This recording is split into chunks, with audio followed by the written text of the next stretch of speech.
From the 25 years of Vampire the Masquerade podcast, Thoughts from the Throne, Warhammer 40K. Welcome to Thoughts from the Throne. This is yet another fun episode brought to you by Anton and Bob. Hello, Anton. Hello, Bob. I meant to do that in reverse and have him talk on his name, but, not polished enough. Need more time. Or we're here, you know who it is. I'm rough on intros. That's my go-to. That's my trademark, okay? But today what we're going to discuss is what, Anton? Today we're going to talk about the Night Lord's book, the Night Haunter, Konrad Curze Primarch book. This comes to us by an author named Guy Haley. That's right. Also, if you listen to the audiobook, it's narrated by Jonathan Kibble. Pretty good, right? That sounded professional. See, we're here. We're trying. We're pro leaning, sort of. But anyway, to get an idea of what this is about, for those who don't know, the Night Haunter is the moniker of an individual named Konrad Curze. This is one of the Primarchs created by the Emperor of Mankind for, what is it, the 8th chapter, I believe? 8th chapter founding is the Night Lords? 8th Legion, actually. 8th Legion, something like that. Why I say that is because in my brain I chuckle at all the over-complicated, the rendition. Like, in particular, I love the Carcharodons, right? Yeah. I thought the Carcharodons were great. That got me hooked. I wanted to learn more because it felt like a culture survived Earth into the future, and they were just emulating it, but emulating it well. Mm-hmm. And, just, power culture, right? Polynesian badasses. And when the more you looked into it, the more you were like, well, what is this again? And you go to look them up, and they're like, actually, they're the founding of a chapter that was a founding of a main chapter of crows that came from a dude who wasn't even the Primarch, but was like of a Primarch who liked he liked crow talons. That's basically what it boils down to. He liked crow talons and liked to act like he was flying. And that's it. The Emperor liked to have a crow. This was the crow he made. That's what it reads. And then, because to me, it comes comical. Yeah. It just comes across comical because too many jargon, right? Just too much of a military jargon that is fake. Doesn't follow much that makes sense other than somebody wanted it to sound that way. Not bad, but for my brain, it's time to bring the yucks when that happens. So that's why I get that cross-eyed bit when it comes to that and glaze over. But to get to the point, the book is about Konrad waiting to die. And in his life, it's not exactly a confession as much as it is a reflection. Like, how did I get here? And he's having it on his own, technically. Yes. Question mark. I want to add a question mark. I'm not convinced that he is alone, but at the same time, I think he is alone. It's weird. I like that ambiguity. Like speaking to his father, or just a fractured portion of his mind. And here's why it does that. Let's go over a little attribute of Konrad Curze as a Primarch. There was somebody who wrote, and I kept forgetting to look for this when I did the audiobook, and I even tried finding the transcript for it too, or otherwise to you other normal folks, the novel itself. The point is that I couldn't see that he swam through lava. Right, as he dug his way out of the pod as a child. Right. Right. So did he or did he not swim through lava? Because in audiobook, it kind of made it sound like he found his way around a vent that they were close to, and he climbed the hole. He climbed out of the hole, which is still a phenomenal feat, because I thought it was Vulcan that actually swam through lava. Vulcan landed on a lava planet. I'm not sure if Konrad broke through the planet's freaking crust and had to dig his way out through rock and stone, and then eventually get up into a vent. That I can confirm that he did, because it's the only weak point on Nostromos. Yeah. Because it creates adamantine. It's down to like the hardest substance that the Imperium uses for their armament and ships and everything else. Yeah. So a normal bombardment from orbit isn't going to get it done. And we will leave that where it is. But if you don't know, it's like, does Konrad Curze die at the end? Yes. And you knew that before you even started getting into the book. It's basically telling the story. But it's just like we know Nostromo's also gets destroyed and tells you the story of why. But when it gets to the bombardment, that's one of their highlighted points, is that Konrad is that he gives them the coordinates of where he came out of the hole so that they can get deeper penetration to do more damage to destroy the planet. But I'm not going to say there's contention. I think it's easy to get it confused. There's some Primarch that I know dove into like liquid metal, like a superheated liquid metal to kill a snake. And he came out with these, was it Ferrus Manus? And he comes out with these arms. Ferrus Manus, Iron Hand of the Iron Hands. And I'm only talking about that at all because when you get to Primarchs, you got to do what I do. Every story of a Primarch's beginning is just a alternate version of Superman landing on a planet. Every single one. It's Kal-El landing on a planet and a different Kal-El, right? It's just he's raised different. Right. If that Kal-El likes to skin people alive. If that pisses some people off, too bad. I'll have that debate with anybody, anytime. We have a podcast. You could reach out to me easily. But when everything is the superhuman god lands on the planet in baby form and grows, and like they all respond to the challenges where they're at with superhuman speed and strength and indestructible skin. But then later on in life, somehow are getting killed by like shots, or something steps on them, or like just ridiculous. Like if it were anyone else who did this Primarch would hand him his ass. But because it was another Primarch who used a gun, and I'm like, hold on. A gun's a gun. It's the great equalizer. Anybody could use that gun, and it should have killed that Primarch. So why are you writing it like if a trained crack shot used the same gun, trained on it, knew how to do it, but they were a normal human? Nah, the Primarch would have laughed it off. But because it was his brother, he was vulnerable. It's like, what? Okay. And then that's what I mean by Konrad Curze, because just that beginning of him being by a volcanic vent, you could screw that it was actual lava. What's the difference? If it's like whatever 10 million degrees heat in the vent of a volcano near the core of the planet, and he still climbed out of it. By the way, I don't know about you, from crust to like near core or down deep enough to hit the planet's vent, that's way more than a 2-mile distance. Oh yeah. So how does a toddler, by the time he was done climbing out of there, he was like a young man, right? Is what it's like. That's how long it took him to get out. And that's constant heat bombarding his body, not doing dick. Right. So if that is true, how does this fucking assassin, M. Shen, who sounds like a Street Fighter end boss, get to just stab him? And I'll tell you how. I'm going to cheat right here. Because it's a hot pleather-wearing ninja in 40K. 40K has a weakness. If you are good with a blade and you're a man, you suck compared to a scantily clad woman with the same blade. Yeah, dude, never underestimate the courageous assassin. Yeah, at all. At all. That's why when you get to Dark Eldar, there's like almost a matriarchy system. Do you have tits? You have a blade? Oh, we're screwed. Everybody, we're screwed. She's going to torment and kill all of us. We're talking about she's half naked? Oh, we're fucked. Right, exactly. It's Lily Hethbrax. Shit. Hit the button. There's more people to take care of, not that lady. And then I don't know why. Like, I'm not only riffing on it, I'm making fun of it. Because me as a fanboy, meaning I'm just getting into this, and a lot of stuff I like, I keep seeing this glaring paradox of why it matters. But you know who can kill those type of people, those super women, is any Space Marine. Yep. Any Space Marine that seems to be a Ken doll, we'll just put it that way, we'll keep it clean, is a Ken doll below. He doesn't think about things like lust. It's not for him, or at least not lust for sex, seemably.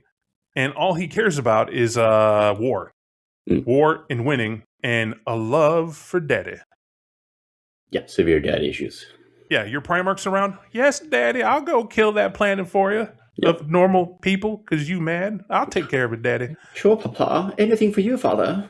Sorry, that was my impersonation of Lionel L. Johnson, the Primarch of the... Never mind. Believe it or not, I would stop taking jabs. But anyway, why I say this is because when we talk about Konrad Curze climbing out of this hole and getting to the top, and the description of just that first, he sees the planet, it's dark everywhere. They give you the reason. I'm not going to bore you with it. But the atmosphere is like a vast darkness. And all the light sits in these towers that are jutting, nearly kissing the clouds. And they're up there. And I had this one thought. It's Gotham City. It's Gotham City. If you've ever seen a Batman comic, or even the ones where they did like Batman in the Future, Batman 2099, whatever the hell that run was. Batman Beyond? Yeah, Batman Beyond. That's what it was. And they show you where Batman fights. Like he's down in the gutter taking care of villains and whatever before he has to get anywhere. Whenever they pan these shots looking up, I'm referring to the cartoons, sometimes the movies they make from it. And they're really good in my opinion. But when they pan up, it's that dichotomy. It looks like the good people are in light and up top. And down below is where all the bad goes in the dark. And why I found that humorous is because of Konrad Curze's moniker. The Night Haunter? The Night Haunter. Dun, dun, dun. As if they would have took Batman. If you wouldn't have got legally trademarked to broke. Right? So it's the Night Haunter. And I can't... Because I wanted to clown on this guy so hard for that name, and why because he does it in the name of justice. Right? Right.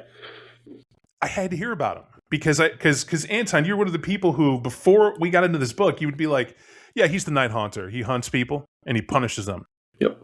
Why? For bad stuff on the planet, but he's crazy, has dark thoughts, and he's just a psychopath. Yep. And I was like, hold up. No one's going to pick up the obvious easy joke that it's basically Batman. It's Black Library, but Batman. That's all it is. Grimdark Batman. Yeah. And you were like, you could say that. That's fine. And you had no problem seeing it, but you were like going, okay, but I think you need to look into it more. When you look into it more, we can't compare. He climbs out of the freaking hole. He looks up at the sky and he's like, something's wrong with this world. Yeah. He looks up and he's like, I am the night. Right. I am justice. And then he walks around eating rats. I just love this. The dude spent time in a hole of superheat. Comes out, he's naked. Sees some clothing. No, it wouldn't matter if there was a body in the clothing. He didn't care. Yeah. And he just swathes himself in this clothing. Starts eating rats because, he's too young to know any better. He spent kind of a quarter of his life climbing out of a vent of lava. Yeah. Maybe that makes you crazy. Probably. I too would be crazy if I was forced to play Minecraft for the vast majority of my life. You would see the world in blocks. Right. It's just how it is. But this dude's like, cool, eating rats. What are they eating? Oh, they're eating corpse rations, whatever that is. Looks a lot like weird bricks of glob. Hardened and chewy. Weird. I'm going to continue eating this rat, though, because when I could smell the cooked meat, and when it burns, and I just have this knowledge because he's a Primarch. That's one of the things I liked about it. He has this knowledge. Shit doesn't work that way. You shouldn't be doing that. Don't eat a corpse ration and leave it out because it will spoil. You got to eat it whole in one shot. Just a warning to you. Too much will make you fat. Anyway, and it rolls like he just has knowledge. Like I'm trying to figure out what that must be like to walk around and you just know shit. No one taught you. You never encountered it. Like the rat. He had to look at that rat and go, I can't eat that raw. I mean, I could, but I'm going to waste water. I'm going to get sick. I'm going to get this dysentery. It's going to hold me down for 5 minutes. I'm going to have real nasty poops. So instead, I'll burn it in this fire that I'm causing with this house. Right. Because it's Konrad Curze. Like, who knows how his brain works? It's probably something like that. And then he knew how to cook it. And it was like, okay, great. And continues on. But in his discourse, in his head of his memory here, I don't know why I said in his head of his memory, but in his memory, he's recalling this. And you get to kind of get that insight as to what it's like for a Primarch, right? And I enjoy that from the author, that it's just like an upload. As he encounters, he knows. And as he's going through that, he's looking at this city down below. He's going bottom up. And bottom up, there are people, gangs killing each other. There are folks ganging up on each other. People are getting raped. People are getting savaged. What's the difference? Well, a group of people jumping a person, stabbing unnecessarily and beating them unnecessarily to the point of death to get a few coins. That to me is being savage. I don't need to go over what rape is, but that's what they're seeing. And to no apparent reason to him, it's just lawless. And he knows that's bad. He doesn't like it. In his head, he's 100% certain that shouldn't happen and it's not going to happen. And he already starts thinking about how he's going to handle it.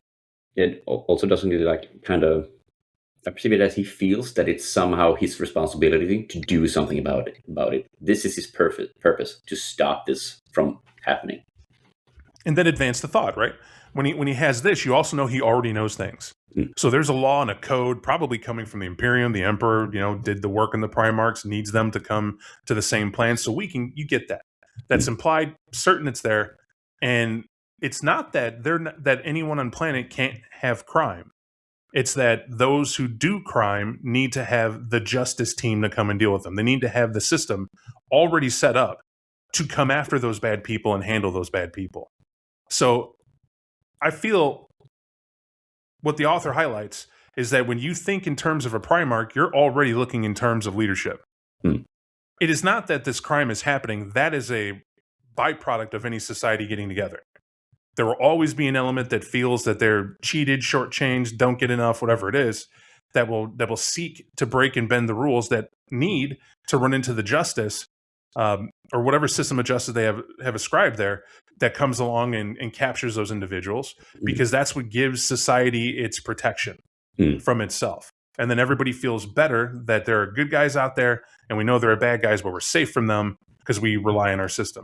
And then that's there. When he doesn't see it at all, in fact, what he's observing is the higher he goes, the more it looks like those criminals gain some form of standing where they don't have to do it, that the gangs down below serve them. Like if you're down at the bottom, you're earning your name. And if you're strong enough to survive it, you're strong enough to get noticed, then you get hired by a guild or whatever it is. And that guild, you're told who you serve now and who we work for, and your boss is there. It may not be directly to the richest family up there, but that's what you want, and you're brought into the game, so to speak. That's what he's learning. And none of these people want to stop what goes down below, because there's a messed up belief on Nostromo that what's at the bottom, when it survives and earns its name, it's proving its strength. That by their own hand, they make themselves quality. Right. It's a planet made up of gang culture, right? Just like a bunch of gangs. Well, what I'm going to say to that is that it's gang in the sense of, if you didn't understand what gangs came from. I'm not going to get preachy, but you need to understand that real life social gangs, they do come about from poverty. They do come about for various reasons, but their reasons are always to take care of the place they're in. They're not. The idea, movies make you think we're only here for ourselves. We're selling all these drugs, all these crack rocks, killing all these people because we want another sandwich from Presby Ren. That's not what they're doing, right? Those people have families. Those people have a neighborhood. They know how bad it is coming up. A lot of times they try to protect and take care of the kids coming up from the neighborhood, unless they really don't have scruples. And then you're looking at a rare and damaged gang, but it's also Hollywood. It's an unrealistic depiction. Most people who come from that, because it's human nature that if you come from a family and your family doesn't have enough, or mom and dad died and you were left to be the one in charge, you're going to do by any means necessary to take care of them. If any means necessary means, I know these people who guard their block and they got to sell drugs to the real bad people, which would be the consumers of the drugs. Because guess what, folks? Quit buying drugs, you won't see them. It's that simple. Anybody can be supplied, but they ain't going to make money because you ain't buying it. That's the way you get rid of it. But the point is, shouldn't have been here in the first place. We won't get into that. But the point is that that's more realistic. Every bad guy has a realistic reason why they got there in the first place. You do not see that in a lot of fantasy books, games, and worlds. It's just they're a gang, they're here, they do stuff. And it's like, okay. But that's because we live on the safe side of it. I've seen a little bit of that life, never been in it. I didn't find it that scary, but I did know what they were about. And when you do that, that's actually the scary part for me. Imagine hanging out with your friends and finding out that they're a group of thieves. Like they were responsible for robbing the Louvre or something like that, and you're sitting in a room of them. Morally, that's gonna mess with you quite a bit. And the more people they hurt, the more it's gonna mess with you. And then you're gonna wonder about your character and judge that. That's what I mean by there's nothing attached to a lot of these. And in particular, Nostromo gangs, I couldn't figure this out. Because you're not given enough. And I think this is not a fault of the author. The focus is Konrad Curze, not the people of Nostromo. But when they describe all this violence and weird stuff going on, what I wanted was a depiction of what the hell is down below that is making them do that. like of Nostromo itself. Yeah, absolutely. Do you not wonder? Maybe I'm weird, but when I see and you tell me that a group of people are like a bunch of monsters, just savages, like the Right. book as is gives you they're raping everybody over here, they're stabbing everybody over here. There's not enough money, so they're killing people over there. It is not friendly to the reader to understand how the time is passing by. Like this wasn't Curze. They had like Curze walked around the mall. There's a store for raping, a store for pillaging the right way, and a store to get drugs, and you know what I mean? So on and so forth. Everybody's like, hey, we got the best killers over here. Come see us kill. We're so good, right? Murder, $5. So it leaves you with that impression, but you know, you're an adult, you're rewinding it back, and like, there's clearly some stuff I don't get, and I got to just cognitive dissonance this. I can't focus on it. Right. It's just... Yeah, and also, like you said, this book is not trying to explain Nostromo itself, is trying to give more nuance to Konrad Curze. And even having read some of the other books about Nostromo, or not about Nostromo, where they mention Nostromo a little bit more, they don't go into all that much depth because I don't think they view that as necessary for the Legion itself. And where that may seem like I just wasted a lot of your time kind of dancing around the storybook and whatever, the setting matters. The setting matters immensely in any book you have, and it has a strong start. How does the opening scene affect you, Anton? If you could describe it a little bit. It sets a tone. It's a clear tone for the whole book about Konrad Curze and his mental state. Right, Konrad has returned to the Night Lord's home base, to their castle on their new world, and like you said, he's waiting to die, and he's in his final moments, and he wants to have some kind of confession or just retell events from his point of view, and he does it by making a flesh sculpture of his father, the Emperor. Like, he makes his own flesh daddy, like you do. Yeah.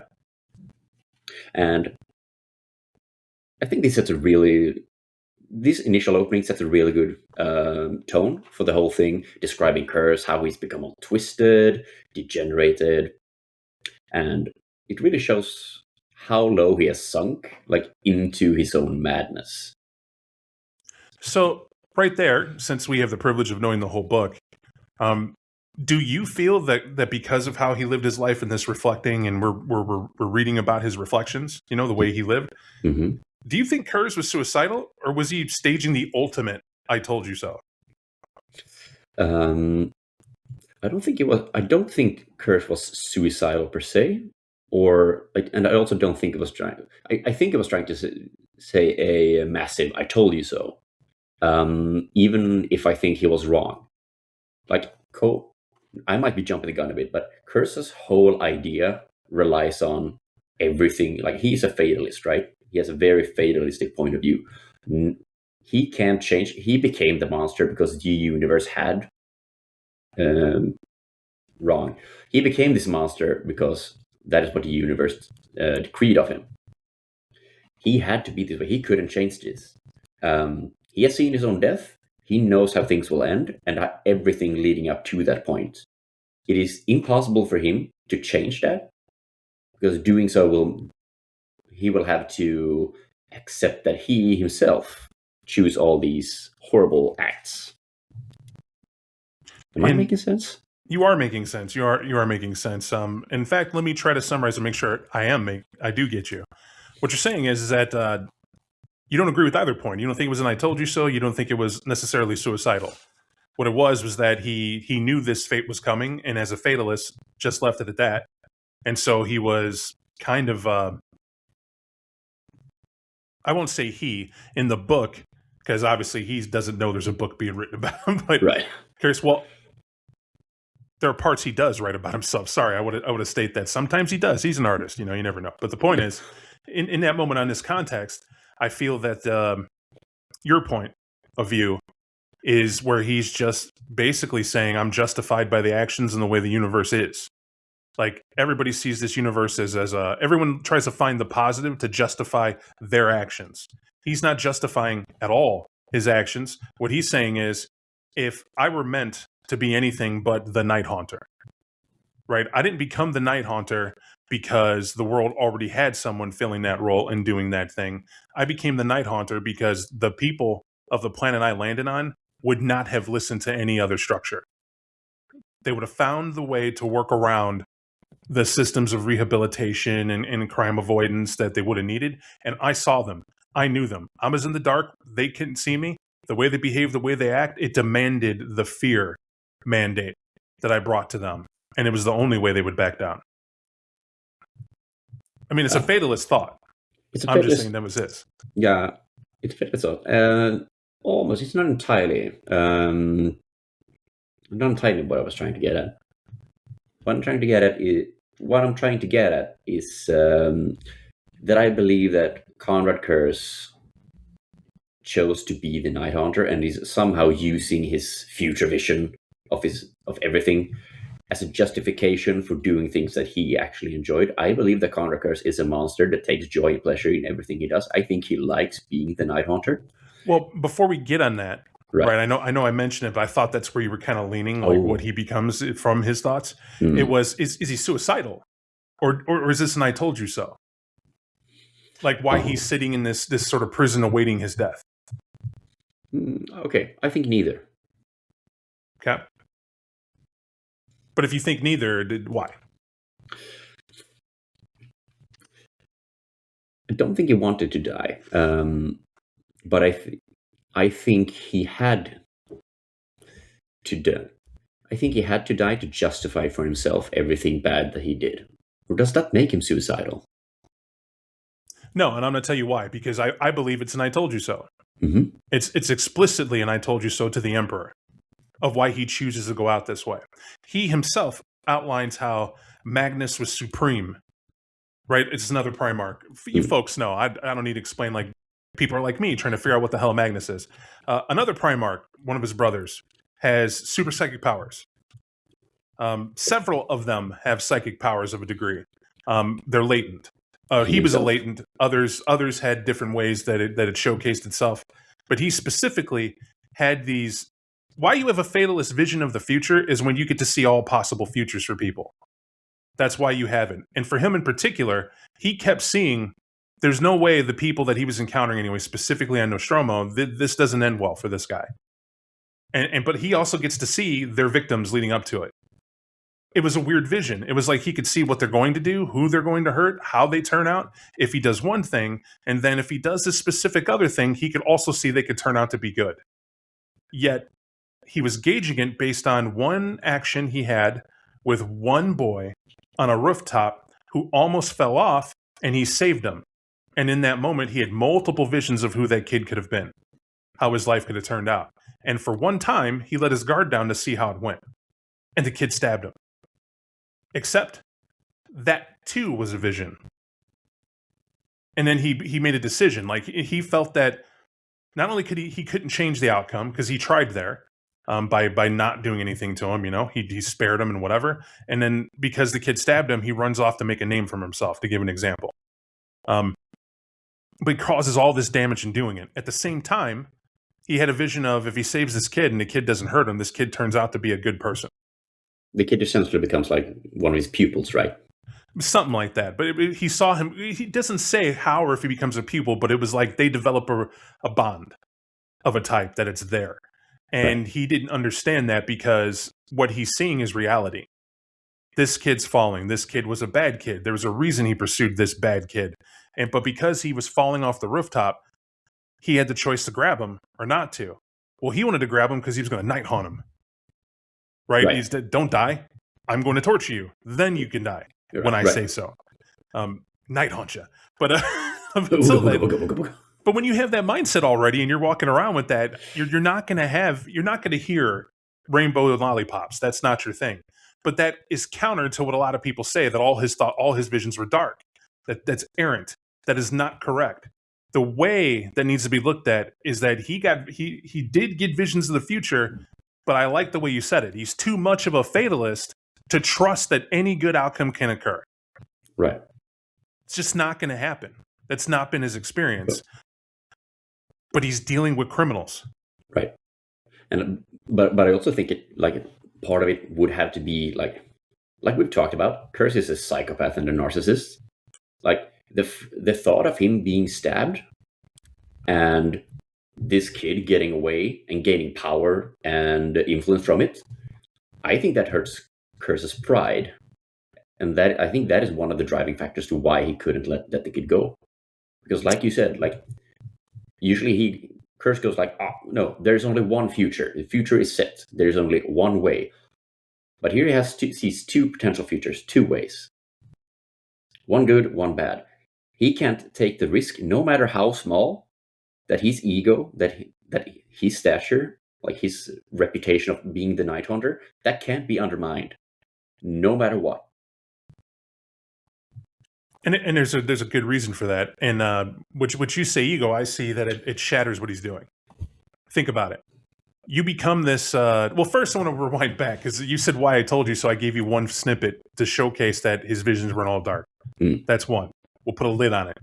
Remind me to come back to that point we were just on later if you want that answer. But the other half is that when you look at the I told you so, he's in constant contact with his father. This book outlines it, that all the Primarchs are to a level. And the reason being is because the Emperor is shanked on a throne, or the Emperor always is in connection because of what happened with Horus, or depending on the era. My personal take is that the Emperor of Mankind that can watch everybody whenever he wants and go back and forward in time like it's nothing is absolutely watching Primarchs. Those would be because they're him. They're him. He made them to be like him. And he wants to see how that's turning out. So, of course, he's watching them. But he's also doing something else. He's seeing how they turn out. And that's not advanced knowledge. It's just common sense. Because here, you have Curze being kind of like a spoiled child in his prison. He's made this flesh sculpture of the Emperor.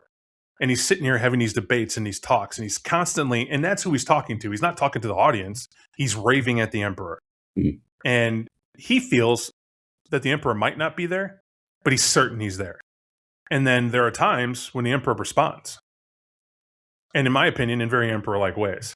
And folks may think that, well, that's just proof he's insane. No, that's the easy out. That's the easy out. Because if you say he's just crazy making up what the Emperor would say to him, not only is that not... Dude, he's psychic with a psychic god for a father. Right. What are the odds that he's not, right? It makes more sense he is than he is not. And so, the Emperor, though, isn't helping him. The Emperor makes two comments in this cell, in what he's doing, to counter everything he's doing. Like, you know, you understand. Like he yells at his dad, "You made me this way. You know what's going on. You know I'm going to get killed, and you know this is fate. You above all of us have the power to have corrected me before I even did anything, and you stood by and watched all that I did to everybody. You also know that I'm right. You needed someone to do what I did because none of the other brothers would do it, and you made me this way." Like he's just accusing him of doing it, except that brings up a different point entirely. It's a question that we, the fans, would have to answer. Do you feel the Emperor made each Primarch to turn out this way? Or was it just a grand experiment where he took no control over it whatsoever and was just wanting to see what would happen if he mixed this with this? Right? Not that we need to go over that here, but kind of do that in your own lab. I feel that's a duh. When you discuss Primarchs, everyone's asking that question, and it's not answered easily. But to me, I feel Curze is in the right. He's absolutely in the right because he says, I'm a baby at this. I don't know what I'm looking at. You didn't explain to me that this was happening. You never once came to me and told me, hey, these are fake. You can change out. None of that. I didn't get a pill to make my headache stop. You didn't help anything I was going through to explain what I had. Just get out there and kill more. And any planet you sent me after to subjugate, you knew what I was going to do. And you just let it happen. Right. And you were aware of it. Right. I think that's one of the few things that really makes me like Konrad Curze. And what's so infuriating about Konrad is that like you said, he's right. The Emperor made him this way. He was made to be the Emperor's personal murder goblin. To spread justice through death and terror. I wonder if we all, as tyrants, get a personal murder goblin. That's one of those things. So Then I want to shift gears because I definitely feel it was an "I told you so" because he knew how everything would turn out, and to me that's I'm sorry, I didn't say it. One of the big things that got me to see it that way was his quote. Right? They say his quote off the bat. Which quote are you thinking about? See, I now feel because it's a quote, I must be accurate. Dun, dun, dun. So I'm going to get you onto another topic here Right. while we do this because it's a bit chewy. Mhm. Nostromo itself. Mm. You know, do you think he was wrong, or was humanity simply irredeemable without fear by the method he chose to have justice without mercy? I think Konrad is correct to a degree that there needs, like, fear is good. Like, people need to fear the law and punishment for them to obey it, but fear itself is not going to be enough to create a functional society. Sure, it's going to create some form of law and order, but as soon as Curze isn't around to enforce fear or anything else, or none of his sons are, why should they obey the laws that he has that he has made? Like, Curze has no interest of creating a functional society. To him and the Night Lords, the punishment is all that matters, and that's where I think he errs, and to some degree doesn't understand humanity. Yeah, sure, we all respond super well to fear and such, but I even think they touch upon it in the book that after a while, fear becomes mundane, and it kind of loses its power. So there needs to be something more. So I guess that's a long way for me to say Curze has a little bit right, but a lot of things wrong. I'm going to sorry, I'll get back to that in a second because I think this also ties to it. His quote ends with "Death is nothing compared to vindication." Right. Right. This directly pertains to the fact of why does he sit there waiting for M. Shen to come kill him? And the beginning half of that quote is just him answering the assassin as to why he didn't have him captured when he knew exactly where they were coming in at and all that fun stuff. But "Death is nothing compared to vindication" describes the direct, I won't even say hate. He knows his father had the power to change who he was. He knows his father made him a certain way, and his father had an out by keeping silent about it. Instead, acting like his brothers had to go and deal with him to make it a thing, except he had no vision of his brothers going to stop him. It was this assassin. And so it's as if he's deliberately choosing a inferior opponent to kill him to make this point. And that's what he keeps seeing. But there's something about careful what you wish for. Right? That's another way of putting this. It's all real fanciful to me than saying the "I told you so" here is careful what you wish for. I saw in my future, and you already know this, so I'm going to let this assassin kill me. If you stop this assassin or you pull me away from here, then I know that you knew this future as well, and you did have the power to change it. But either way, it vindicates me. You spare me this fate, I'm vindicating in knowing you could have interfered at any time. So it's the same as saying you've agreed with what I've been doing. However, if you don't interfere, I still know you're responsible. Because you absolutely know this is what's going to happen to me. And I'm going to let it happen.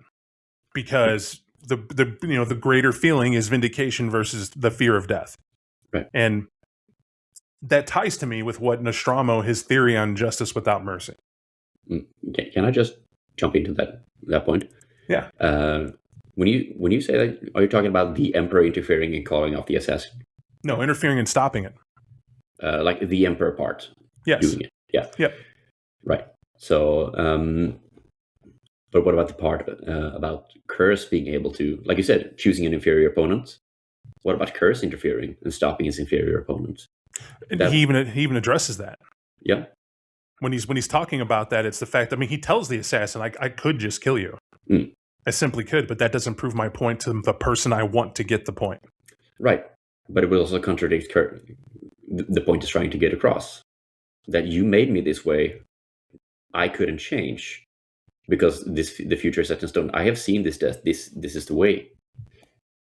But if Curze then would stop the assassin and kill it, thus preventing this death and this future, that would mean that he had the power all along to be the master of his own fates and not play to the Emperor's fiddle. Right, but you're not. That's Anton. Right. That's not Curze. Right. I'm speaking as Curze. Oh, my bad. Right, that's his quote, not Bob's. Right. So I want to make that clear. So from his standpoint, he takes no responsibility for what he's done. Right. Because he can't. Right, because think about it. He's done atrocity after atrocity, atrocity. And remember, he's born with knowing knowledge of right and wrong. He knows exactly what he should have been doing and not. And silently, that's the Emperor's point. You damn well knew you shouldn't have gone around and butchered people and do whatever. You should have established, if you wanted to save them, you should have maintained your silence and let them be judged by their actions. And then eventually I come to find you. You knew I would. Or you would have established a system of justice that make it to where they're not just victims. Because you make a criminal... What Curze can't realize, when you go and butcher people like that, these are people with lives. And he's correct. You can manipulate them, Curze. And if you do the Night Haunter, terrorize, leave strips of flesh, wear skin mask as a cloak, and all this other horrific thing, and be the monster on the planet, the only monster on the planet they even care about, because that's the one committing all the butchery that we can't stop. Sure, you establish fear. And you want to establish fear. You need to establish fear. Justice is nothing without the fear that comes with it, because that's the morality part. But you want people to fear breaking the law. You want them to fear the justice that will come to them being exposed for the way they are, for trying to prey upon their fellows and everything else, or that they did prey on their fellows, and that they get to trust that you established a justice system where the good guys get them, bring them in, and maybe immediately kill them. Some societies do that, maybe not. But those who immediately kill them usually have some sort of religious reason for that. Like they feel in the next life you would have learned a lesson, or if I do this, I'm sparing you from committing this crime again and creating even more sin. But there are others who don't have a religious bend. They'll even say rehabilitation. You, because the life you lived and the opportunities you didn't have, if you would have had them, you wouldn't have been here. So our society is equally responsible for what you've become, but you're the one who made the choice. So we take your freedom now to rehab you in and show you another way, and you become a reputable member of society. At that, it's a win-win. And Curze said, fuck all that. Yeah. I'm not going to do that. And one of the major reasons why is because when you think about it, he arrives as a kid, comes out of the hole, and just has information. But it's one of those nature versus nurture. When he didn't have anybody to help him with the moral ambiguity, what did he see? Might makes right. Right. Wherever he looked, it was might makes right. But he also knew that is wrong. That is not what you do. But then he may have been a little miffed, but I bet you it rose.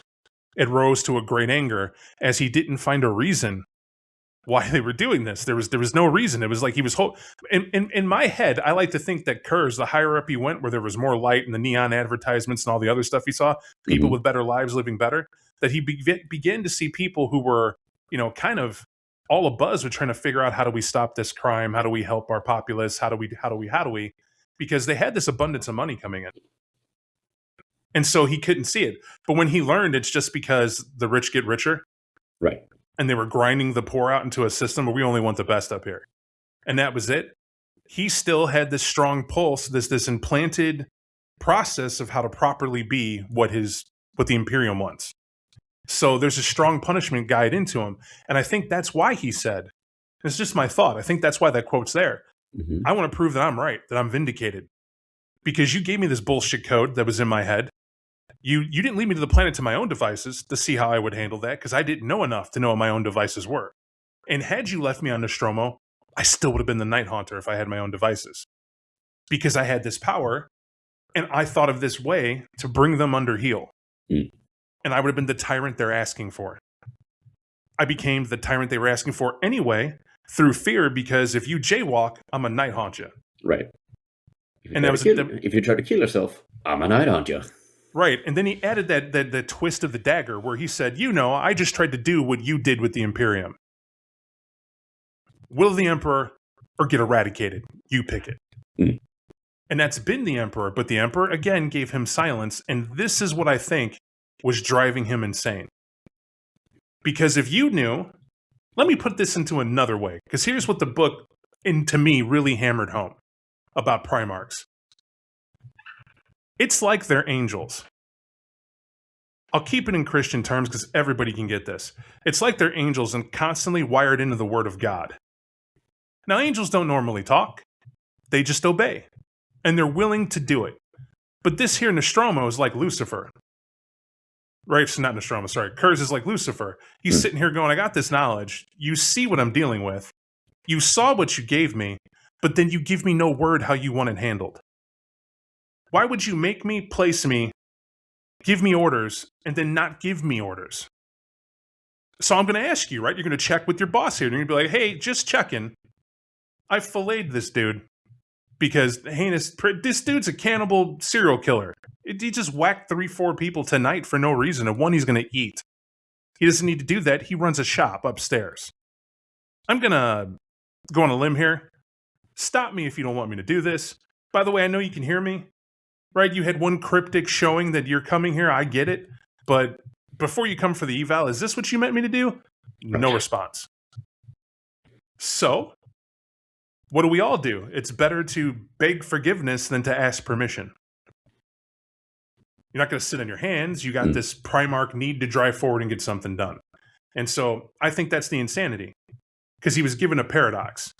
He knew he was wrong, yet he went forward, and his mind started twisting because of what he was dealing with, what he was able to do. And I kind of feel like, in a way, he was going out of his way to get attention. He was going out of his way to get a correction, a course correction. Right. And he never got it. Essentially yelling for help for dad. Correct. In particular, when he gets around the other Primarchs. Yeah. Don't they touch on that? I think they touched on that, his interaction with Fulgrim, who just essentially laughed at him and made fun of him. Yeah, I also think he talked to Dorn, best boy Dorn, and punched a hole in his chest. There's things about this that are vaguely in the book, but I kind of like his take on the Primarchs, because Konrad Curze is very dangerous. He's very, very dangerous. And it's because he's underestimated, and you should not underestimate this guy. Not for a minute. Well, to me, he sized up his brothers and was figuring out weaknesses and how to deal with them because he couldn't relate to them. He just couldn't relate to them. And he found his own legion laughable. Oh, he hated his own legion. So, yeah. So when I think about this more and more, I mean, this conversation's good to me. So I'm kind of digging it. Yeah. I find it fascinating that he knew was he wrong? Was he right? Yeah, he knew he was wrong in what he was doing, but he kind of did it to establish a point of his, that we don't need to bring the carrot if we just use the stick, which is what you want to do anyway, because that's what you're doing to all these planets. You come to them and say, screw your way of life. This is your way of life. And the only exceptions to the rule are the Primarch sons you seem to favor. They get to do what they want because you feel on some level they've done what you made them for. But if you look at me, you look at Angron, you look at Fulgrim, you know what you're doing and you're aware of what's going to happen and you do nothing. And so above all the Primarchs, this is the one that decided to go at the throne, in my opinion, first. To be like, because it's a moral war. But I digress. Yeah. But no, I think you're entirely correct, because I think Curze and the Night Lords are one of the traitor legions that needed no convincing, because they knew what they were doing was hypocritical. Like you said, we are affecting law and order the way the Emperor wants to. If we're going to get shit for it, fuck them. So do you think do you think the Emperor failed Curze here, or do you feel that Curze chose to embrace the worst possible interpretation of his own visions? That is a good question.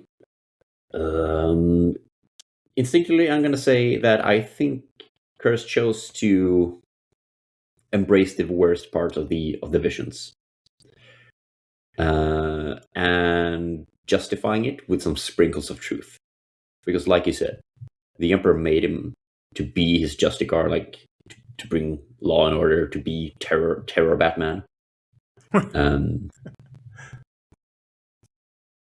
But did he need to go that far? Did he need to become the Night Haunter? Questionable. So in that case, I'm only moving on. I don't disagree. I think his visions became his own answer. Kind of like my dad's a super psychic. He knows how I feel. It's here. And he left it at that. And the Emperor must have been like, there's no bringing him back. Well, actually, let me give you the Emperor's perspective, in my opinion. Right? Very arrogant to say it. I don't care. I have opinions for a reason. Emperor and I Bob. think, right. And I think the Emperor looked at him and saw not that it was unattainable, not that he couldn't correct it. It wasn't worth his time to correct it. Not because Curze was a failure as much as Curze did not obtain what he needed him to. Sort of one of those things where I'm going to make a lot of tools to do the job. One of them is going to make me obscenely rich. All of them are damn good ideas. All of them will do something that will make me some money. One of them is going to make me Elon Musk money. Right. Who's it going to be? And you have several options that are turning into that. And you're like, wow, blessed. But you have one that's kind of, man, this is weird. Like, there's a hell of a drawback if I market this, but people would love what it's able to do. Kind of that perspective. And he picks the better tools and he just, discontinue. Pack it up, put in a warehouse somewhere, and I'll never have to talk to it again. And that's what he did. And the way Curze saw that was, I am not defunct. You will not overstep me. Right. And I know a way to prove it. And I actually think he's right. I think if the Emperor anybody wrote about the Emperor speaking about Curze, it's one of the deepest daggers that hit him. Because I think Curze was very close to being what the Emperor wanted him to be, very close. He needed a chapter. And my evidence is here. It's because of my love for the Carcharodons. The Carcharodons worship the Void Father, which is the Emperor. And they come out of nowhere in the deep space void where nobody goes. And they attack the enemy to eradicate them at their strength. I'll repeat that. They, without full chapter strength, without full backing of anybody, take the weaponry and gear they have, and they go at, it doesn't matter. Could be Tyranids, could be orcs, could be demons, they don't care. If they find it, they will swallow it whole in just grotesquerie. They just swim through them, and then they take what they can, and they leave again. And then whatever imperial planet they come by, they perform the red tithe, which is they harvest what they need from that planet that's Imperium favored, and they have a writ that lets them do it. So they come down, they take your sons, take your daughters, take slaves, they'll take you. It doesn't matter. They'll take whatever they need while they're down there, bring them back up, and now you join the Great Crusade into what is essentially the grinder. Right? By any other way you write this, the Carcharodons would be the direct replacement of Angron's Fallen Legion. Completely. The only difference is that they're sharks. Right? They have the shark theme. Right. Going so far to have the shark theme, I really hope this is fanfic, but every time I get to look at it, it's not. They have a megalodon. They have an ancient megalodon taken from Terra sitting on a ship somewhere that's part of their ritus to become a spaceman, and they don't explain how. What? Yes, exactly. Exactly. I ran across this YouTube short where I did exactly what you did. I was like, bullshit. The hell do you mean they have a space shark going around? And then I'm looking at it, and there's so many sites that are like, oh, absolutely. There's this new lore out.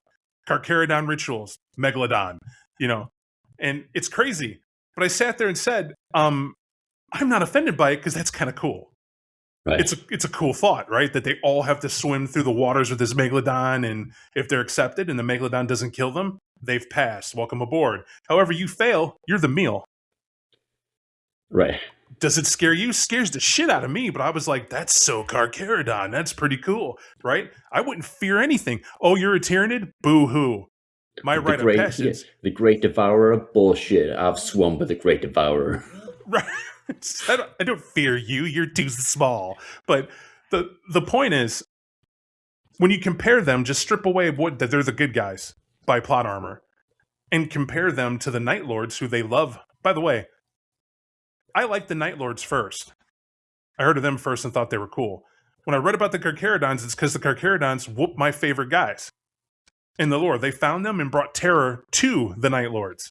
And the Night Lords were freaking out that these guys came out of nowhere and how savage and vicious they were. They were quiet. They were sneaky. They used any tactic it took to get the job done. And then when they were doing the job, they were butchers without peer. And they just couldn't understand it. And I was like, who could do this to you guys? You were like the guys drinking blood and eating flesh in the dark. That's everything to make a villainous whatever. Right. And then you saw him. And then it dawned on me. When you think about it, they worship the Void Father. Everything they do, the Kurgaradons are to the Emperor. And thus the Emperor gave him his blessing. 2 kisses of the palm and touching on their multitudinous tooth mouth, right? They're just like, good, Sharky. You're doing what I want. Meanwhile, the Night Lords chose to be dicks. Right. And the Emperor's like, away with you. I am not a dick. Get away from me, Starscream. Get back. Yeah. A legion of Starscream. So why I take this up is because then you have Konrad, and you're thinking about Konrad, and you're like, man, the Night Lords are like byproducts of what this dude, like they're trying to get a stroke. Does that make sense? Like this is a dude they're emulating, but they don't know how to do it because Konrad was like, away from me. Yeah, I don't care. Get the fuck away from me. Where's Sevatar? Rasmataz, where is he? Rasmataz. And he says that, well, he doesn't say it several times, but he commented that he was given this task of having so-called sons. Mm. And he goes, and they're a bunch of criminals. And to him, it didn't make sense. Like everyone else gets these doctrine of the Space Marines put in their brain and a way to be and a code to follow and all this other stuff. Yeah, I guess my guys get that too, but they're all criminals. Right. Well, that is Curze's failing, right? Because he didn't care what happened to Nostromo. Like he didn't let the what's it called? The Painted Count, whatever his name, recurring villain in Horus Heresy, real douchebag. He let some guy essentially take control over what recruits get sent from Nostromo, and instead of sending the best, they start sending the worst, so they become incompatible with psycho-indoctrination therapy and gene seed and whatever, leading to them becoming all kinds of weird. And that's just me not knowing enough. I mean, I've described before, if you don't know, I came from the role-playing side where they describe the actual inner workings of the armor for Space Marines and why they get it and where it comes from and the markings and more importantly, their genetic structure. Like what does each part of their super enhanced body do? Mm. And one of them was a indoctrination process where they get programmed, why they have no fear. And they go over what it is and mind blocks and things like that. Well, one of them was that they don't deviate from the Imperial Code. It's like not possible. We know it is because there's fallen chapters. Right. So, but I felt those were one-offs. You get a being like Horus that's telling you we're against the Emperor. You're a Primarch. Your boys are going to follow you, right? Because that's the way we were made. Mm. But what does it take to flip a Primarch? And they got cute little stories for that. That's on that. In other words, I could see the Logos there. What I couldn't see was here's a guy who isn't fallen. He's just Konrad Curze. You got fucked up visions, okay. And they're like, here are your sons. And you get them, and he's like, why do they look like a penal colony? Like, what's this coming from? Like, I can sense this dude's thinking bad things. Where'd you get him? Oh, well, we could have made him a servitor, but instead, give him a chance in the program. He was one of the strongest that came out of the pit. And Konrad bit his tongue when he wanted to tell him, oh, that's because he was killing people left and right. Like, in their sleep, you name it. No chance, like, just... Okay. But I don't think it bothered him completely till he saw what the other Space Marines were. In particular, the Ultramarines. There was like a severe distaste, I felt, by descriptions of Gilliman and other Night Lord books as well as Conrad's kind of view of it, that he felt that this was a stacked deck. What do you think about it? I mean, obviously I agree. I think it is a stacked deck, but what do you think? About Conrad's views on the legions or his own legion? It does come from Conrad's view, but I can make this my own because he didn't directly say it, but it alludes to. I feel that the Emperor deliberately added these different traits, looked for these different traits to what he wanted to give in these legions. Like he needed someone for brutality, right. So he had the Night Lords. Oh, yeah. Yeah, I totally agree with you. I definitely think that the Emperor made the Night Lords to become these monsters, but I think they were somehow... It might sound a bit weird, but I think they were made to be some sort of like they described, the necessary blade in the dark. They were supposed to be to some degree, noble killers. Well, then what's Lionel L. Johnson? Lionel Johnson was supposed to be the exterminator, the one you send when you want to erase all trace Like, we're just not gonna send you to the pages of history. We're also gonna burn the books and remove every trace of you. Konrad Curze, you send it when you want to send a message. You have Okay. 1,000 people doing something bad. You kill 100 of them in the worst way imaginable, and then you spread the word. Tell everybody what happens when you disobey the emperor. And I could definitely agree with that point too. I just I don't know. I have such a strong distaste for a lot of other apple pie chapters, as I call it, because I agree with this point of Kurz that when he goes to the planet and does what he does, there are more people who live through what he does that works out. But when they go and they completely eradicate a planet in the name of honor or nobility, whatever, and you pin a badge on them, what's the message you're sending? What are you trying to do? Right. That to me seems a writer's flaw. In which way do you think it's a writer's flaw? Because it doesn't make sense. That's the only reason why it triggers my brain to think other things. Because otherwise it would be as it was meant to be. Because to me, if the emperor is sitting back, because that would mean that the emperor is sitting back and he made this goo, threw him in a pod and said, let's see what happens. I have no idea. No scientist does that. No scientist anywhere just goes, you know what? There's a disease out there. Let's combine crack with some elements of radioactive material and a cannibal's flesh, hook it up to a monkey's brain, throw it in a vat, and maybe he'll poop the cure. I don't know. And throw it in there. Let's see what happens. I don't think that happens, right? There's intelligent guesses. There's reasons why this would work. You go forward with a theme. You have a theory. You have a thesis. You work it out. You see what happens. Do a little in the lab before you make the final product. And they make the emperor sound like in the golden age of humanity, they had that process licked. Right, and also the emperor, the master of mankind and master of schemes. Would he really, like you say, just throw a bunch of spaghetti on the wall and see which of that turns into Konrad Curze? So, and here's why I say it's a writer's thing, because I think it's challenging. I think initially nobody cared about the emperor. It was get your mini army to the table. Cool thought, mini army to the table. We like war. Let's do that. We're here to do this in a hobby on the table. And they bring it out. Oh, cool. Another chapter. Believes in war. Super people. Grim, dark future, only war. Et cetera, et cetera, et cetera. Nobody cared about the emperor. Then slowly, this started to get more popular and branch out. And as it did so, you started expanding lore. Now, why I think it's crazy is because I always got the feeling that the difference between an author and a fan is that a fan decides to write down his super ideas of what he could see a story from. And it gets accepted. I think that's in any genre anywhere. No one's to blame for that. It's just, is this entertaining to read? Do they got a good idea? Let's see what happens. And they throw that out there. That's anything from movies to any book you want to read that's fiction. The method I'm talking about is that anything you read now talks about a methodology the emperor had as emperor of mankind. What it doesn't stand up to is when you look at the Primarchs, you have no farther to go than that project to sit there and go, what? Like, why would you? I don't understand. And it even gets pointed out that Lionel Johnson almost lost his cool when the emperor explained to him there were other gods. Right. Like, he above everyone else gets whispered this, and Lionel Johnson's like, what?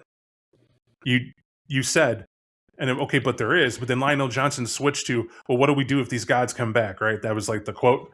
And the emperor was just like, that's why I have you. And that was that, my sons. And you're like, okay, let's think about that statement. Completely flies in the face of the fact that we know that the emperor, more than evidenced, made a deal to figure out the technology to complete the Primarch process he couldn't complete on his own. A lot of people assume it's the dark gods of the warp. I disagree. It didn't say if it came from an AI. Right? With big problem with an AI. It didn't say that the emperor didn't keep couched an AI to talk to how to do it. That would make a lot of sense. That was at the height of the golden age of mankind in psychic surgery. Go to the source. How do I complete it? And if that were true, you got to wonder a lot. But we do know chaos comes in, scrambles the load, and throws it out. Everybody knows that story. And then you got to write from there. And everybody takes their piece of the pie and says, we threw you here to see what you'd become. Right. So on and so forth. And the emperor's scrambling to find them. Right? That's always the MacGuffin. The emperor didn't know where they were, so he launches his crusade to find his lost sons. Right. And that's his out. But why I saw that as like, this is completely weird is because how could you, who can predict the future, see it, couldn't stop it. Okay, so you were blocked from seeing it somehow. And okay, sure, we can go with that, but you didn't think that they would be a target when you built them close to the webway that has these demons sitting on the other side of it. So you didn't think at all. And that's where it starts jumping the gun, right? When you don't look behind the curtain, or you will see how the sausage is made. Right? And that's what it comes from. Tying it all the way back to our conversation here with Konrad Curze, it's how I definitely feel Konrad Curze felt. He started asking those questions you were not meant to ask, and he started peering behind places he wasn't meant to peer. And all he was met with is a silence. And if you had to follow that and see that, what would you have become? Which is what I end. I pretty much got the last question for you. In the terms of, because just for time, or maybe a part two, but we'll just go for time right here. I hate to make a promise of a part two. We don't have enough. But when it comes to this, does this book answer the question for you? Do you feel it's a fair right of Konrad Curze and how he goes out? Or did you want something more for an interesting character such as this? I don't understand your question fully. So if you had to write the story of Konrad Curze, and you have that there, and you had to give an end to the Primarch, how he goes out, why is he the only one that dies challenging the Emperor in such a quiet and pitiful way? Right? Do you feel it's enough? Yeah, I do. I think it's good. I think it checks out with Konrad. Like you said, the question he raises. The truth is the truth is. I speak words. The truth. Yes, thank you, Bob. The things that Curze has seen conflicts so much with everything he's being told, and his purpose that he knows that he has, and his nature. I think it all boils down to a good ending for a character like that.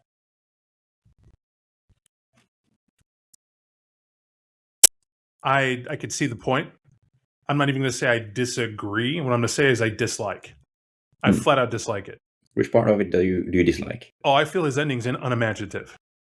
It's an easy out. It's like somebody got exhausted writing this story, is what I feel like it is. And if that's a dig, it's a dig. But it's a critique. It's something to me, because they did all this to build up his life, build up his perspective, build up his encountering the brothers and how they do things. And I agree with you. They were meant to do what they were meant to do. But we also have both agreed that the Emperor was aware, knew. So much aware, he sends an assassin. The Imperium sends an assassin. You don't send an assassin to go after a Primarch without permission. To be fair, that would be the High Lords of Terra, though, as this is post-mortem. So understand that, that you're trying to say the Emperor was post-mortem? Yeah. Yeah, I'm sorry. I disagree. Sitting in a golden throne as a psychic, and they've proven he could talk to whoever, whenever, and however, and throw them back in time and forward. Let's just kick that right in the nuts. No, he wasn't gone. And he's capable of giving an order. Okay? Because he's devouring 1,000 people a day. Things that are written off the stage and are done don't do that. So what it is that he chooses the path of, I'm not getting involved, but they definitely know. Like, to me, the Imperium gets to do the, when we talk about the High Lords of Terra, the official, well, if he didn't like it, he'd stop me. Right. And they just keep doing that. So I'm like, you created them, so this is still your fault. I'm going to stand on business on that, because that's how they wrote it. So, because you're not wrong, right? It's he's supposed to be up there struggling for his existence, and we can just squirt the unmentionables all over that. But the fact is that the assassin gets sent instead of forgiveness. They don't attempt to bring him in. They don't send a brother. They don't send anybody he might have been close to talk to him. They didn't do anything at all about that. Why? Because he destroyed his own home planet. When he destroys his own home planet, everybody's like, you sick bastard. Do you know how many planets they've destroyed? Oh, yeah. Right? And that's his point. That's the great hypocrisy. Right. And so, because it was my planet that had absolutely villains on it. Yeah, my planet that, if one planet deserved to die, it was fucking Nostromo. Right. And he was like, and I'm the one who made the call. I'm the one, that's my planet. I told you, this is horrible. Boom. Now, we stand a chance. Why? Because if I'm willing to kill my own planet, when we show up to your planet, there should be no arguments. If I show up after the destruction of my planet and I say, hey, we hear you cultists are here and you're getting out of line, there should be a revolt of people killing anyone they think is a cultist. Going, this dude will have no problems night haunting us, killing us. We heard everything, and still have the video playing every morning of him nuking his own planet. So we're going to die if we don't deal. That's the reaction you would get, which is kind of what Konrad was hinting at, not even hinting at, flat out said. That's the effect he started having. Yep. Whatever it is. But he added his brothers looking at him in disgust, their revulsion that he did what he did. And to me, complete and utter hypocrites. But to me, that's why I say it's like a great Greek tragedy that could have unfolded where he got to go back. And because think about it this way, if M. Shen got there and he said, okay, M. Shen, kill me. And that's how he saw fate and he wanted to prove his point. Mm-hmm. But somehow he survived it. His great buddy, what is it, Razmataz? Not Razmataz, Scimitar. Yeah, Scimitar, teleports in and just juice bags M. Shen. And he's like, my lord, you're safe. He's like, what did you do? And he's like, I came in because of the noise. I saw that you were wounded, and I did my job, sir. If I'm wrong, kill me. And he's like, nonsense. I wouldn't kill you. But, good shot, by the way. Nice job, Scimitar. That was a nice 360 no-scope. Right. They could have added something where he's like, I see my own fate. I saw what could have happened. I wrote it out. I couldn't see past it. Why? And then he could have had an epiphany that he was hyper fixated on that one point, and he stopped himself from seeing what else it did. Because not that would have redeemed him, not that would have stopped him, but it may have done something where it would have broadened the character from that experience to begin thinking differently, to maybe go back at everybody else to start asking them, did you make the right decisions based on what you did? Do any of you reflect, or do you just not admit mistakes and move on? That's the great question. Another question. Do you think Curze was terrified of surviving the assassin because he did not know what awaited, because he could probably not see past his own death when he came to future? That's a damn good question, and it's a question that is not even just a trope. There are a lot of psychic material, like alleged. I'm weird, and through gaming and other means, I'm a horror fan. There's a lot of material you come across where, where did you get this idea? Where did you get that idea? When people are predicting the future, you'll occasionally find a person who claims that they can, saying the most terrifying thought is what happens. Like, I could see my death, but I know I can't prevent it. And they can't see past that point. And they said, and besides, if I could, what would that mean about my visions at all? Like, it brings in this self-doubt. Are these just hard, reoccurring dreams that I just can't get over? Or, it would make them question, are they psychic at all, I think. And I think no different for Curze, that if that happened, he may have had that type of feedback. And then what happens? But we can't discount the fact that this guy 100% enjoys blood, enjoys skinning and screams. He literally is wired to enjoy the screams of victims, but only of bad people.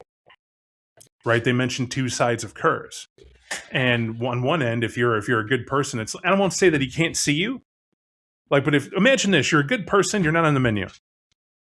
You meet his qualifications are good, and he's just a dude. You're over there, but he's not about you. He's about the bad. Right. Well, I think that's correct, but only in the early part of his life, perhaps the first half. As we get towards the latter part of his life, that gets thrown out the window because the enjoyment of punishment and inflicting pain takes over. Like, I think you mentioned it in one of our talks earlier, that the Night Lords are just a reflection of Curze. Like, the influx of corrupt recruits just reflects Curze himself. That he slowly becomes more and more obsessed with his own power over others, his own sadism, his own pleasure. Like, initially he says, "We do not kill. We do not kill for pleasure. We kill with purpose," which is something that he clearly starts lacking towards the end. Just the scene on the ship when he kills everybody on the junker ship, but leaves one guy alive because he needs some entertainment for the 3-year journey they're going to have through space together. There's a lot to unpack there, though. Like, what you're saying here is, one, my quote that you're remembering is the fact that he is somebody who has these urges, and his sons emulate him. They're programmed to emulate him. So when they encounter him, of course, this starts leaking into them as something to do. Plus, they're all criminal shitbags. Yeah. So, great. In other words, it's like looking and saying, hey, he's a little jaded. We're good. We could do what we do. But then they start feeling these urges, right? It's the gene in them, whatever. By the way, for them to feel these urges, for them to do all that, that means that what the gene seed they have has a predisposition to it. Okay? Right. So Kerr's doing what he does only makes sense because he was they made me this way is the best way to say it. But at the same time, it does not mean this guy is without good in him, right? Because they certainly wouldn't let him run around if he was basically serving the warp. We don't all sit at the table and Kurz is sitting wearing flesh and heads. Mhm. That's just not how that went at the Emperor's table. But it is something that he brings into light. Is the fact that he picked a nothing planet to die on, right? Was choice there. Yeah. And okay, but what do they make of that planet? They all get together and make this giant flesh citadel of gore and whatever. Yep. Basically, gallery. Make hell. They make a hell he can imagine right there. At the same time, when you mentioned that he's going after good people, the hard part about him is that he doesn't touch a person he doesn't feel violated something. They had to commit an infraction of some sort for them to do that, and his idea of justice is the trigger for what he does. He gets no enjoyment unless it's justice. Now, when you refer to that ship had a bunch of thieves, criminals, people who were forcing sodomy. The captain or one, I forget which one it is. They describe this slovenly, disgusting guy. Yeah, that the captain has them all trapped in this ship out of greed. Right, it's a smelly, stinky ship because this guy wanted to save money. Doesn't use servitors because he wanted to save money, and then he forces himself on the weaker people that serve under him. They got nowhere to go, and he bought them, so he gets to rape them, and they get to call it a privilege if he gives them a little alcohol or whatever that night. I forget what it was, but they all deserved it. They were not only were they written that way. There is no way in hell that he wasn't going to do what he did. Oh, I don't mean that the people on the ship didn't deserve it. I just mean the guy left alive would arguably be at least somewhat innocent because he was just there to learn. He was a student. He was going to learn to be a helmsman. He was not actually part of the crew initially. But was tormented because he had served in what that crew did. Right. Right. So in other words, to Kurz, that's not an excuse. Right. I was kidnapped. I had nowhere to go. They would do worse things to me if I didn't do it. And to Kurz and even to Bob, you always have a choice. Right. You get kidnapped by bad people. They tell you shoot this innocent person or else, we're going to do worse to you. You're accepting the worst if you want to keep your morals and your soul intact. But if you agree to hurt someone, that's choosing survival, but you're not culpable. Like, even in the eyes of the law, that's going to be that. Like, they're going to kill me if I don't do this. Well, that's a separate trial. But, right. And then you hope you get a good lawyer. But the point is that this process of blame and shifting blame and looking at it isn't what this is about. Everything is about the fact that Kurz feels the fatalism because he was made to feel the fatalism by a father who wouldn't accept failure once again in what he did and did not even attempt redemption and falls back. And I love doing this. It's interesting that when the Emperor had the capacity to stop anything happening that could have been happening that would have saved the Imperium, suddenly he can't do it when he's on the throne. Right. For instance, and it's just a small point. Don't worship me as a god or I'll have you killed. Right. Right? That's when I'm healthy and walking around. But when I'm reduced to Jesus on my cross, everyone's worshiping me as a god in the Imperium. Everybody's getting down with Emperor. Oh, light of the Emperor, the Sister Sororitas, everyone. Oh, Emperor, please, I'm fighting the demon. Give me the power. And everyone's doing it. Everyone. And the only person who isn't? Gilliman. And Gilliman's going, motherfucker, we used to kill your whole planet for being like this. And I should do it now. That's one of the reasons why when people make fun of Gilliman, I'm like, you need to back off my boy. Right. That dude's awesome. He's awesome for one reason. You still breathe because he allows it. Because you know you're wrong. The fans know they're wrong. And even if it's your favorite... Dude, I like the Carcharodons. Smoke them. Void Father. You call him the Emperor, and you're following the creed, or you get put in the freaking incinerator. That's the way it goes. Right. But the fact is that Gilliman he has this whole thing shift because the Emperor pushes it off of him and goes, Gilliman, man, do the deed. My boy. He's like, what? They're all worshiping me. That's okay, Gilliman, because if you kill them all now, mankind is dead. Hold on, future seer, Kwisatz Haderach, the Emperor himself, the Dune God. You saw all this. You knew what was going to happen, and now you're saying what?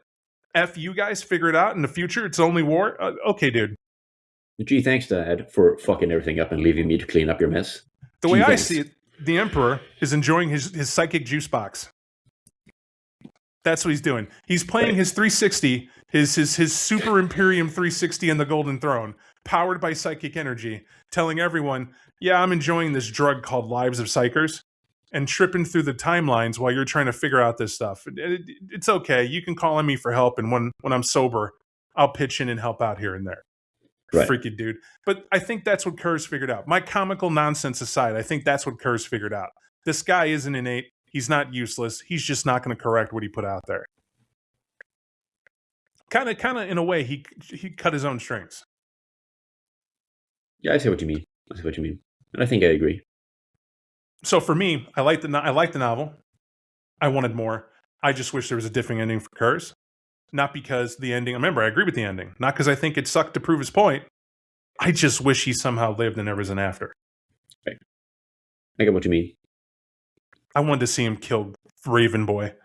The Crow. Corvus Corex. God, I hate that dude. Every time I even see pictures of him, it's like I think of Eric Draven from The Crow. Right. I couldn't let him go. I fly around. Sorry. I could kill time riffing on that dude. No, it's fine. I too like the book. I think it was good. It gave good insight to Konrad, giving him some more depth, allowing him to be more than just a horror movie monster, allowing him to become more of an actual character. I like the ending, but I'm like you. I'm curious to see what would happen if Curze survived, even if I am happy with this ending. Yeah, so good job, author. I'm going to say right here, thanks, folks, for listening. Me and Anton have this problem where we can keep talking. It's a great problem for podcasters, but you probably have something you want to get to. Do that. Go be an adult. Yeah, thanks for listening, everybody, and have a good one. Thank you, Anton. Thank you, Bob.